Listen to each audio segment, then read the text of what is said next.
The information provided in this podcast is for general information purposes only and should not be considered as personal advice.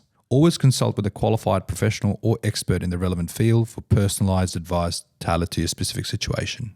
The mortgage brokers now are around the 70% market origination of all home loans because it's gone beyond the transaction. It's understanding your client. It's a part of the great things in the change of regulation. Even when changes of regulation, everybody puts their hands up, the world's coming to an end. It's not. It's usually all for the good, and there's a reason why it happens. You do spend time with your borrower. You do understand their family, their needs, their careers, and obviously, as in the financial planning space with yourselves, is that you understand that analysis and due diligence of the client, and you build very strong relationships.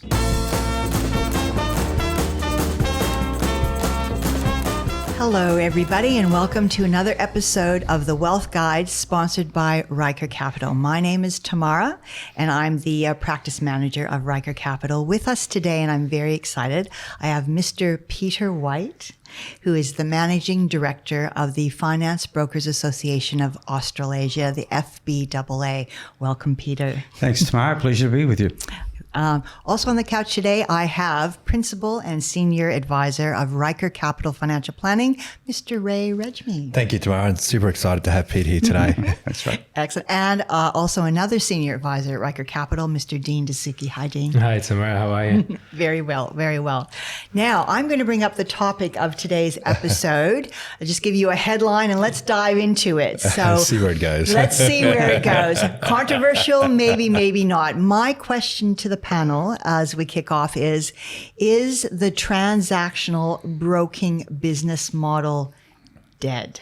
So that's the topic. I'll fire over to you, Peter. What am I even talking about when I say the transactional broking business model? What does that even mean? Well, a couple of things there. Is transactional broking dead? No. Should it be? Yes. No. Wow. You're really opening a can of wiggle worms. Let's There's a unpack thought that. process to go Okay. down. But what is it? I mean, basically it is what it says it is. It's just doing the loan, doing the transaction, and it's just one step after another. It's like going to a bank and depositing money and walking back out again. It's a transaction, and there's nothing more to it than just that. I was a young banker in the 70s doing that. I understood that well. Just people come and go, and that was it. World's changed. I think it's changed for the better. So there are, when you look at the marketplace, there are still brokers who are in that mindset. Mm-hmm. But they're becoming less and less. And it's part and parcel as to why the mortgage brokers now are around the 70% market origination of all home loans, because it's gone beyond the transaction. Yeah. Right? It's now delved into embedding yourself into the life of your client. It's understanding your client. It's a part of the great things in the change of regulation. Even when changes of regulation, everybody puts their hands up, the world's coming to an end. Right? It's not. It's usually all for the good, and there's a reason why it happens. And as we went into the NCCP back in 2010, when we practically kicked it off, that particular act was for a good reason. Mm-hmm. And as we fast forward some 13 and a half, 14 years since that started, you can see the benefits of what that's done. And it's moved that dial from transactional broking to a relationship style of broking, whereby you do spend time with your borrower. You do understand their family, their needs, their careers, and obviously, as in the financial planning space with yourselves, is that you understand that analysis and due diligence of the client, right? And you build very strong relationships. Yeah. And broking has evolved and grown up a bit to come down that path with you, that journey with you, because it just makes sense. And as I say, it's actually beyond making sense. Mm-hmm. It is actually... Is it better business, Peter? Yeah, but the reason why you're there is to help them. How can you help someone when you don't know them? No, good point. Yeah. Exactly. So, if you don't know them, you could be setting them into the world's worst product structure because you don't know them. Yeah. You don't really understand what their objectives are, what their lifestyle's like, what they're planning to do. And through that process, you get to know your client and you build a relationship. There are some magnificent relationships that then get built, which are generational shifts. It start off with mum and dad, the kids grow up, and they start doing loans for their kids. It's the whole family. It just keeps going. It's sounding like financial planning to me. No, So it's very Hey, we're learning the lessons of financial planning. well, that's a good segue. I'm going over to Ray Regmi. What are your thoughts on that? But that's exactly what we do tomorrow. Yeah. I think to Pete's point, we start off and delve into those goals and objectives with their client. And particularly when we talk about who helps us is particularly the mortgage brokers. Yeah. Because we start off with them to understand what does the client's finances looks like?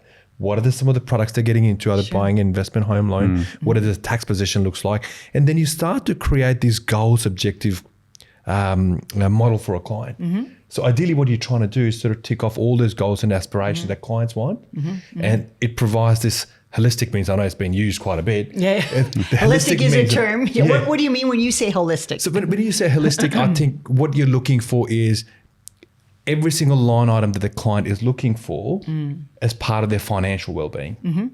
Now, whether that be the mortgage solution piece, superannuation piece, insurance piece, any asset finance, accounting piece. And how they're all tied to the goals that you both mentioned. Exactly. Right. But when you have your left hand and the right hand working together, it's a seamless process for the client. The client does not have to repeat their goals and objectives over and over again. You've got this team of people that's surrounded by them, cushioning them, supporting them to go, I'm going to help you meet this part of the goals and objectives. Joe, who's the mortgage broker, I can go to Joe and go, hey, Joe, could you please help me with some of these items? I would then work with an accountant to go, Mr. Accountant, look, these are some of the tax strategies we can use for the client. Let's help them solve a bit of tax strategies here. From both of what you've just said, there really is more and more of an alignment between the service offer of a mortgage broking business and a financial planning business as far as goals and knowing your clients as well, is what I'm picking up. How about you, Dean? I know you work with a lot of broker partners in doing exactly what both Peter and Ray have said. What is your view on that not transactional space, that the brokers are actually moving towards a larger service offer and then obviously integrating your services as well? No, look, I definitely believe, just like what Ray was saying as well, where a lot of clients that are coming in, yes, there's that potential, that mortgage side of things, but then what are they trying to build and what are they trying to achieve long term, and just trying to put them on that journey and support them throughout the process. So whether that's, for example, maybe they're wanting to buy an investment property in the next 5 years. How do we help them with a strategy to try get them within that 5-year time frame? And when they go down the avenue to look at purchasing that investment property, what's going to be happening from a structure piece? Are we going to structure it through a trust because they're both on very large incomes? And also at the same time, what are we going to do with the kids? Do you know what I mean? If anything was to happen to them both as well, then what type of protection strategies in place available for those clients? So there's a massive wide range of areas and things that needs to be done. And I think, and I've seen it so many times where it works really, really well, is where the clients have that professional team working around with them, helping them from a tax perspective, helping them from an advice perspective, the lending side of things, even, for example, even a lawyer. So drawing up wills and helping them with things like that as well, so that their whole financial situation is taken care of. So that seems to be what the holistic piece is. I might go back to you, Peter, because you opened up with transactional. I think it should be dead.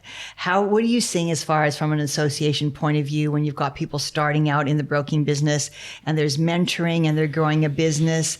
How do you support and kind of mentor people into understanding that, it's not transactional and it's good to establish these business relationships for the better, the good of the client? Yeah, so we're constantly running professional development days around the country as a means to interact with our members and to bring that knowledge to the fore in a practical sense, together with what we put out digitally through magazines and so on.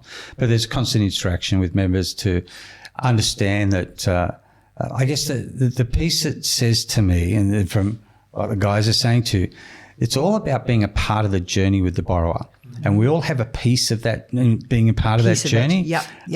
And that collaboration, that coming together of all these different things helps and makes that journey come to a fruition. But also to have the outcome that is something that the client is desiring, looking for, but then creates that generational shift I spoke about a little bit before. That means that they're going to get their kids to come and do business with you. Why? Because you took them on a journey. It was a great experience. All the different pieces interacted and worked together and came out and delivered what we're after for a long term. Because if you get it right, it's not the first piece of advice they want or the last piece of advice they want. It's not the last mortgage they want. They'll be back for more. Exactly.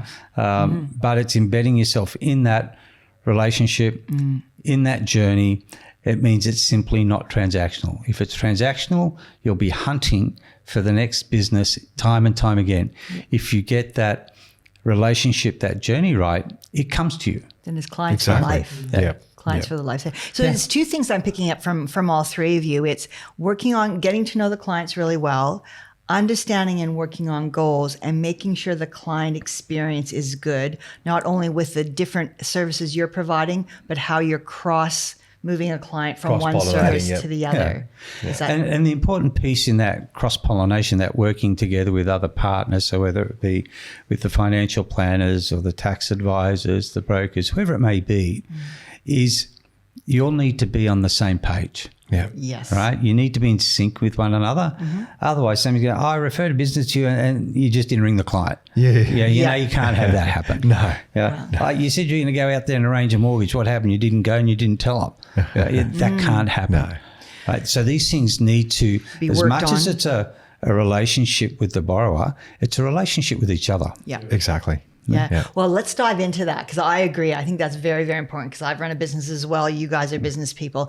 Please talk me through maybe, Ray, when you are working with a new broking business, how do you set up that relationship so that the process works, the communication works? Can you give us some kind of a feel of how you do well with other businesses? Yeah, certainly. Look, I think whenever we onboard any kind of mortgage broking business, ideally we want to know their goals and objectives of that business. Of the business, What do they stand for? What is their CVP to the client? Yes. And obviously what are they going to be looking in the future?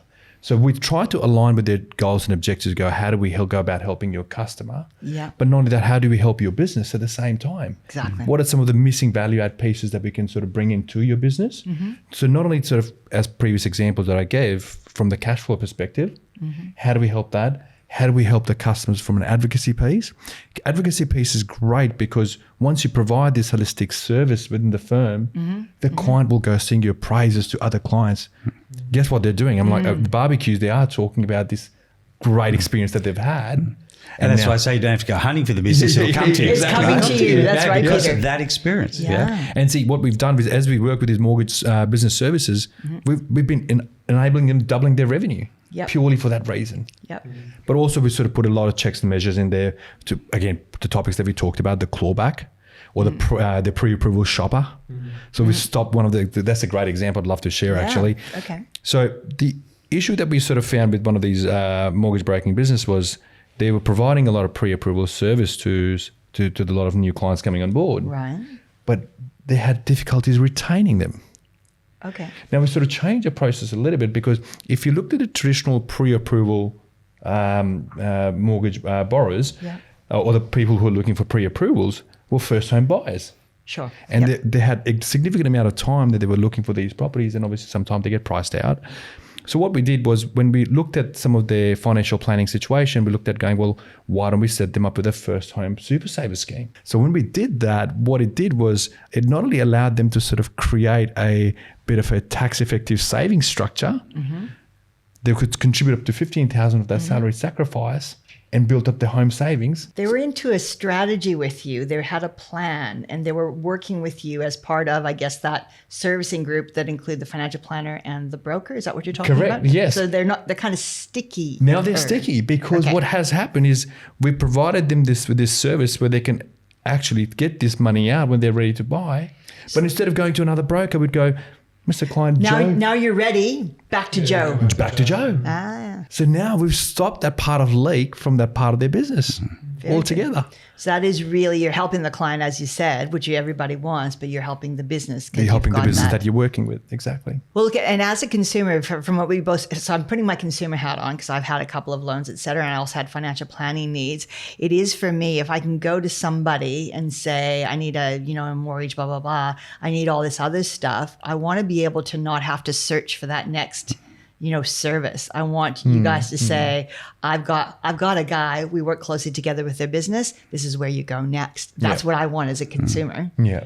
Really. Yeah, I'm like, consumer can go either which way. I'm like, they can have the free will choice of going, well, I can go Of course, somewhere else. for me personally, it's like, because I know I have all these needs, or when I'm working with a credit specialist or a financial advisor, they help me unpack my needs and my gaps and then take it the next step and go, here, hand holding, this is the next place that you need to go and why. And here you go, I'm going to make the journey smooth. So that for me personally, I like that, and I feel that that's probably an important thing for a lot of consumers. It's funny you say that, Tamara, because almost every time I have a meeting with a client will always ask me, "Oh, do you know a solicitor? Sure, there you go. Do you know an accountant that can help me out?" So once again, even when a client will potentially come, whether it's coming from a mortgage broker or anything like that, or potentially from an accountant as well, client will come from an accountant. They're like, "Okay, well, do you know a good broker that can help me look into everything for me?" So there's that massive need to have that professional relationship with the clients and having that professional team working around them, because clients have so many different needs. And going back to your point, if they can go to one place where they can get everyone to be serviced on all avenues, then it's just a better experience for the client. But not only that, like once they've got the consent to sign a financial planning needs analysis that you can share, you can share that same information now with the mortgage broker and the lawyers and the financial planner. It just client doesn't have to repeat the same information over and over again.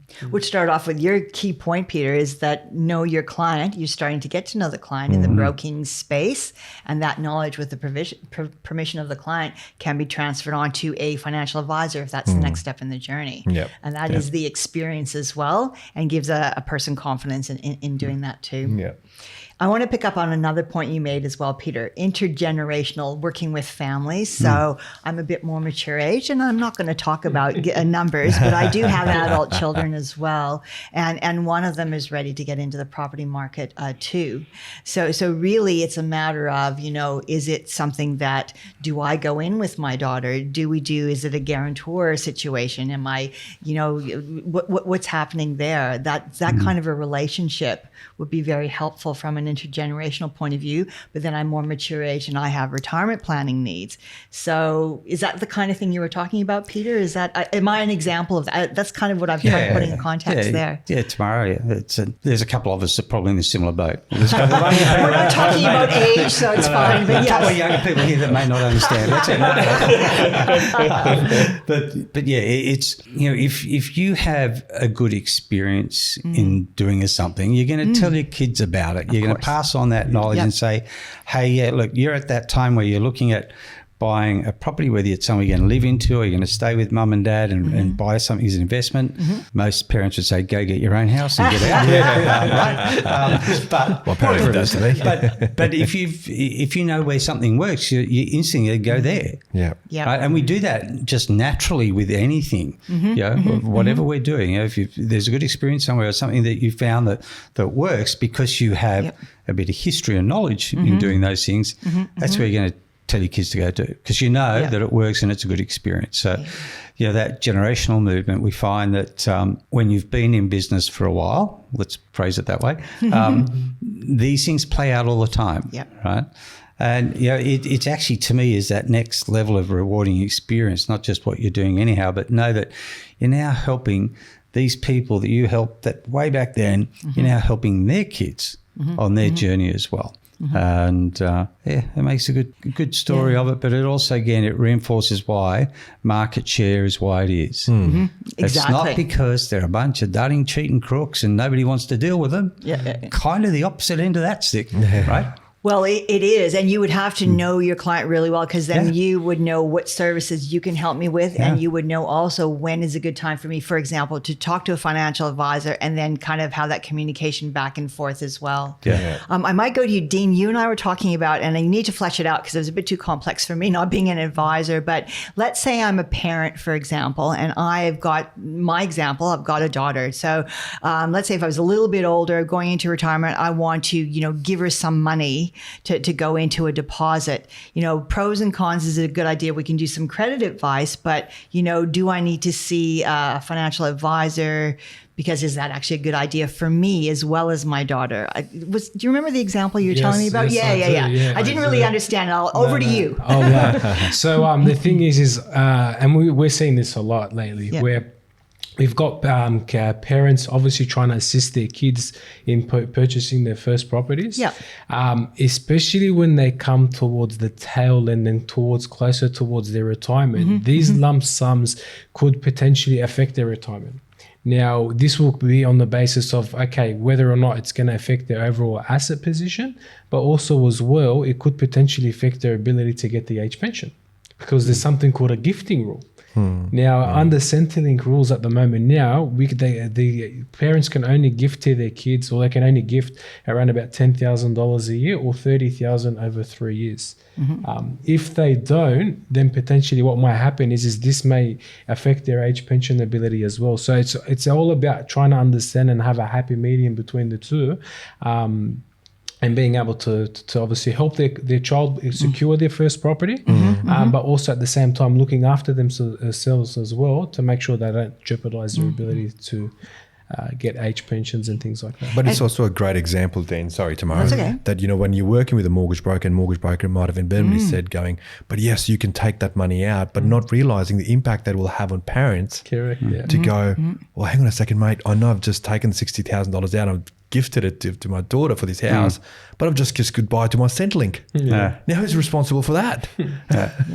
And customer being customer will look to blame someone ultimately. Well, and that's why it's so important to, again, where Peter started off with is really knowing your client and really not being transactional and having a solid business relationship with, for example, a financial advisor, so you can recognize and go, okay, we can do this.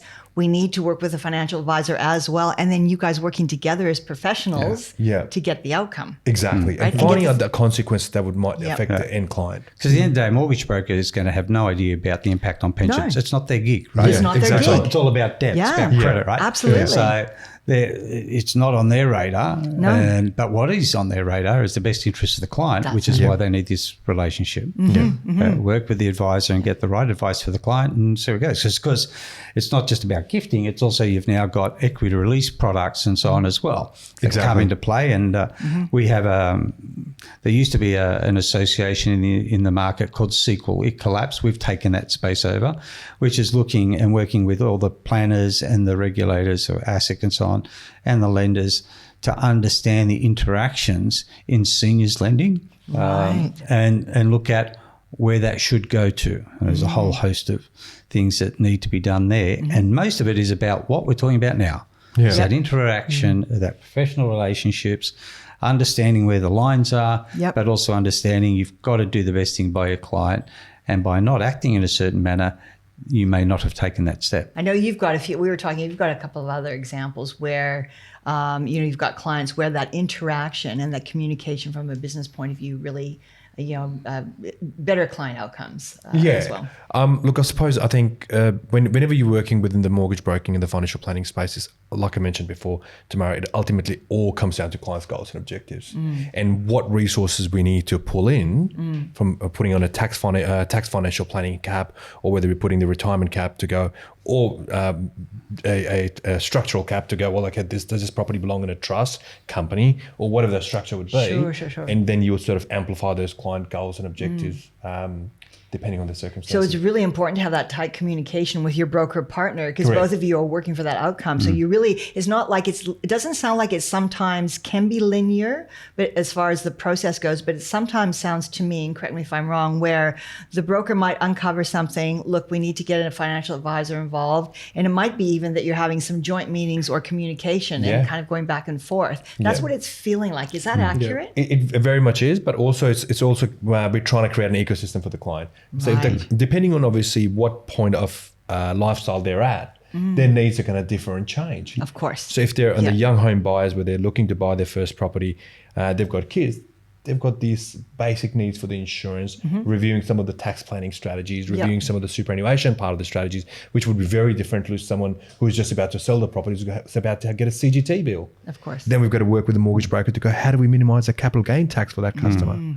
So instead of passing it on to the ATO, minimizing your taxes. Sorry, that's the correct Tax word. minimization, not avoidance is what you were saying. Absolutely not.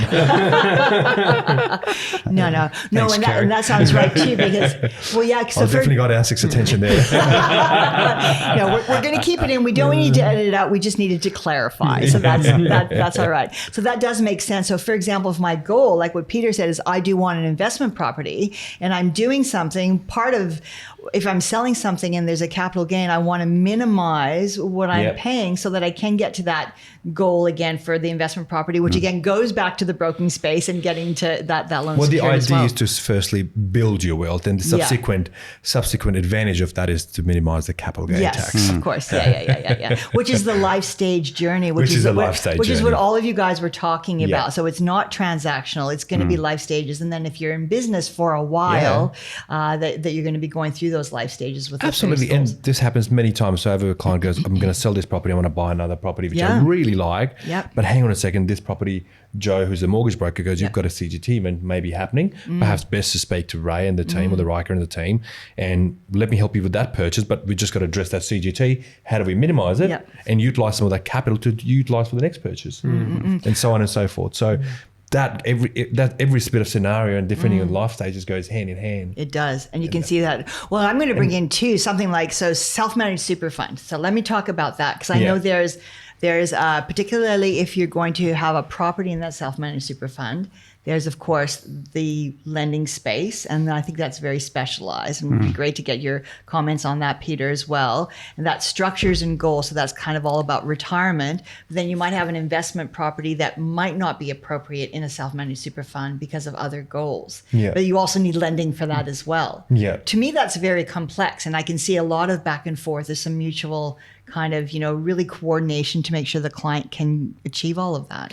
It is, and it's a very intertwined and a complex process, because the mortgage broker's got to help with that lending part of the process, still got to understand the SMSF, the foundational rules that apply within the SMSF, but also there is complexity that lies with the LRBA, BA Trust and everything else that we just want to make sure that our referral partners, the mortgage brokers, don't accidentally give the wrong advice. So our job becomes to protect them from not saying something they shouldn't have said. Well, it comes back to the lines you were talking about and all the work you're doing with that, right, Peter? Is that a good example? The broker's got to be careful not to give the advice. That'd be a bad step. But I guess one of the things is that although it's a limited space, there are specialist lenders in the SMS space. So you almost sort of go, I know if I go there, I don't break any rules, because that's their area of specialization in lending. Excellent. They understand it. They understand the dynamics of interplay as structures go.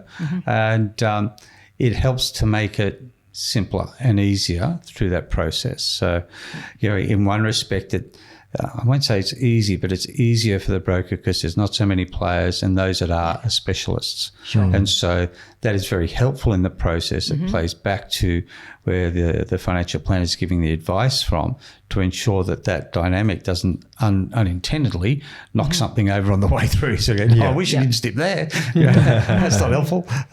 So and it's a part of that working relationship to making sure everybody's on the same page, understanding where it's going, and making sure those right steps are taken for the structure that's required from that particular outcome. I might switch to advocacy, because I know that, and it'd be great to get your comments on this, Peter, but I know from a practical point of view with Ryker Capital, you do some things like presentations, workshops, educational sessions, with your broker and accounting partners as well. And that for me really speaks to the advocacy piece. What do you find when you're doing that? What are the kinds of things you want to do when you're approaching something like that to really make sure that the audience is getting the best out of it, and you as the business participants are really going well with that kind of investment of time, et cetera? Yeah, so we do a lot of information sessions, and we do some presentations to clients. Yeah. So we had one most recently where we had a doctor's presentation. Yeah. So basically, we go in there and obviously talk to the clients around how the different areas of advice, whether it's financial planning, whether it's mortgage brokering. Whether it's accounting, and how those professional professions need to work together to try and help achieve the client to get to their end goal. Because like I said, and I've harped on it so many times already today, but it is so important that everyone's working across together, because without a team behind them to be able to get to the best possible outcome tends to be a bit more challenging. So when everyone works together, we can drive the right results for our clients. And to answer your question, Tamara, that advocacy will speak for itself. As long as that relationship that you've got in there that sort of creates this supportive nature, the clients will come for it over and over and over again. Yep. And not only that, speak to their friends, their families, to their work colleagues, going, this is the support that I get, which is very rare at this point in time in the market, is what we're sort of saying. And once you do that, we've seen, like I mentioned before, with some of the mortgage broking firms that we work with, we've seen the revenue go up, almost double in value. So do you feel that way as well, Peter? Like not just from a client outcomes perspective, that it's better business to kind of build those relationships, particularly when you're starting out or when you're moving from a more transactional viewpoint? What are you finding with the journey of businesses? Yeah, unquestionably that needs to play out in that manner. Otherwise, things just don't gel. I mean, you can't be an expert in everything. Yep. And if you try to be, you'll be an expert in nothing. And so that simply doesn't work. Right? So you're better off to make sure that you're as skilled as you can be, which talks back to educational knowledge and so on, but working with those professionals to make sure that these interplays all play out the right way. And so when it comes to self-managed super funds, we do specialised training throughout the year. We're actually doing an uptick on this in the second half of the year, where in our professional development days, that people are looking to specialise in certain sectors, they'll be able to undergo that training during that day and actually come out with something tangible as an outcome from completing a portion of a course. Rather than just going and listening to podium speeches all day long. But we sort of, it's something I did through the IMBF, the International Mortgage Brokers Federation, which I chair. We had our World Summit last year in the US, and it's something the US are very big on, that they actually have a series of workshops around their conferences before and after and during, where you actually can sit down and cover off the courses you haven't finished, haven't done, or a part of a bigger piece. And so you're actually, you're walking away with something very practical. So you've got that, great, now I've got that, and that's that piece also, the puzzle played out as well. And it helps to make sure that we're reinstilling the knowledge they need to have. I'm very anti somebody saying, I've got access to a product, so I'll just do it, and it's almost like a tick and flick to a lender. That's not good enough. That's the transactional piece. That's the transaction that you opened up with saying it should be done. It's about actually understanding what you're doing. It's the same in the commercial lending space. You need to understand the different sectors in commercial that people are in, right? If you're dealing with hotels or motels, I should say, you've got to understand vacancy rates. You're dealing with restaurants, you got to understand what it means by bums on seats. It's all these things you need to learn. And it's the same in the SMSF space. You need to understand at your level, at the broke level, what that's about. Have the right knowledge to go into it, and don't go in as an amateur, and don't think it's a tick and flick, because that's when things get screwed up. They do. Well, that's what came to mind too, and I might use Ryker Capital as an example. So I know with our business, we have, of course, yourselves, and we have another advisor as well. And everybody has, we'll call it a specialty. I'll get you to dive into it, but we make sure that there's specialties along the way. So people can do SMSF. We have people who are doing retirement planning. We have people who are really good at insurance. People are really good at aged care. So similar, it sounds like, to broking. You can have people who are really good residential, credit specialists, when you're doing investments, SMSF, when you're doing lending for businesses as well. So I think could you speak to the importance of really understanding the businesses you're working with, and then understanding the general foundational skills, the specialty skills, and then how important that is to have that understanding so that you know who to go to for different needs of clients. Because some of it is like a GP and some of it is like a specialist, right? Am I picking up the right? I use that example all the time. Okay. Yeah. Am I getting the right idea? So that's, From my point of view, most certainly, yeah. And there are plenty of GPs in the world, but then when certain things happen, you need to go see a specialist. Yep. Yeah. And the GP can give you guidance to a certain point, and then you got to hand over. Yeah. Right. It's just the way of the world. Because again, no one can be the top of their game in everything. Right? It just doesn't work. Maybe for one or two in the world, but yeah. So that's why it's really important, I think, with businesses. So, for example, if I came to a broker, you know what I mean, and I was kind of, my accountant said, I need to, I'm talking about getting an SMSF.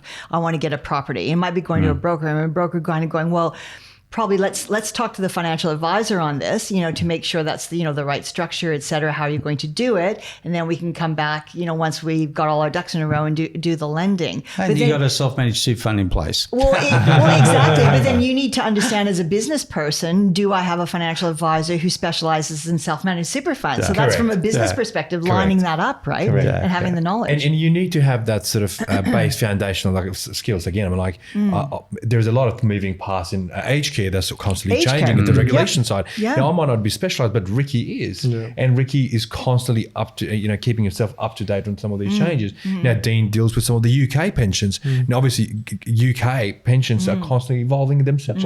So there's this skill sets that we sort of specialize in those parts and we make sure that we are master of it. So if there is any changes that is going to have a significant impact on customers' life or their personal situation, that person's able to handle it. Because you just like Pete said, you can't be across everything all the time. It just won't happen. So it's so important when you're working business to business that you understand the specialties of the business. And making or sure partnering with that business, that they have that level of skill set that is have going the to skill complement set. your business. Yeah, that's what But also that's at exactly an it. embryonic stage to realize the need Yeah. that those specializations there, because some people just don't even get that basic 101 Yep. piece No. that needs to be. So you need to understand that needs to be, then you can seek out and make sure that those pieces start to come together. Yeah. And I think one of the biggest things with one of the referral partners, when they first were looking to work with us, we're going, can you give us the specializations that you've got that is going to complement our business? Sure. So for them, the SMSF piece was very important. The business insurance was very important because they were dealing with a lot of small to medium enterprise businesses, and having that key person, someone who knows how the key person insurance works, so that they can provide that cover opportunity for that customer who's just about to take out a large level of commercial lending. Absolutely. Well, it sprung to mind because really, if you're working with, a finance broker, a mortgage broker who really specializes and works with small to medium sized businesses, well, then you really want to make sure that if you're partnering with a financial planning business, they have those business skills so they can actually speak to just what you said. Yeah, because what are the business risks? The lending, banks perhaps may ask, have you got a key person agreement in place? Of course. Have you got a loan? If this key person was to pass away, what is your contingency? How are you going to pay that loan? So having that sort of skill set to then identify what a key person insurance is to cover that part or that partner there. Should he pass away, the whole business doesn't dissolve and, and the loans are not sort of then be left with the last person remaining. Absolutely. So that really speaks to the education, understanding specialized. So, and it's building blocks, like you said, Peter. There's foundational stuff, but then it's really understanding and working with clients and understanding your business as a finance or mortgage broker. What am I interested in? How do I want my business to evolve? These are the clients I'm working with. Therefore, if I'm partnering and I need to partner with a financial planning business because I don't want to be transactional, What are the specialized skills of Yeah. those people? And do they match my business and my clientele? Yeah. Kind of what you were saying at the beginning. Yeah. Tips. Now, that was really invaluable. I tell you what. So I know that Ryker Capital does have a lot of experience working with brokers for client outcomes. And obviously, you're an advocate of that because that's how you opened it. So we're saying now, so shall we answer the question then, Peter? So is the transactional broking business dead? And your answer is Yes. yes.